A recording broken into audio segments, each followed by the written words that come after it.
Ey qizim, Rasululloh sollallohu alayhi va sallam do'zax ahli ichida ayollarning erkaklardan ko'proq bo'lishi xabarini berganlar. Buning sababi esa tillarini g'iybat va la'natdan tiymaslik va erlarga itoat qilmasliklari bo'lar ekan. G'iybatning sharpasi sezilsa do'zax olovini eslang. Hech qachon yodingizdan chiqarmang. Bir insonning aybini u yo'q bo'lgan majlisda gapirish g'iybat bo'ladi. Agar o'zi bor bo'lsa izza qilish, uyaltirish bo'ladi. Har ikkisidan ham uzoq bo'ling. Birovning nuqsonini gapirishdan o'zingizni tiying. Bundan nima foyda? Shuni bilingki, bu bilan uning aybi kamayib qolmaydi, ammo sizning aybingiz ko'payadi. Biz bu dunyoga odamlarga baho bergani kelmaganmiz. Hisob qiluvchi zot hisob qilib oladi. Siz hech kimni hisob qilmang, xulosa chiqarmang. Ustidan hukm o'qimang.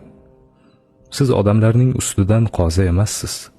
Kimni g'iybat qilsangiz, o'z savoblaringiz bilan uni bahramand qilib, yelkasidagi gunohlariga sazovor bo'lasiz.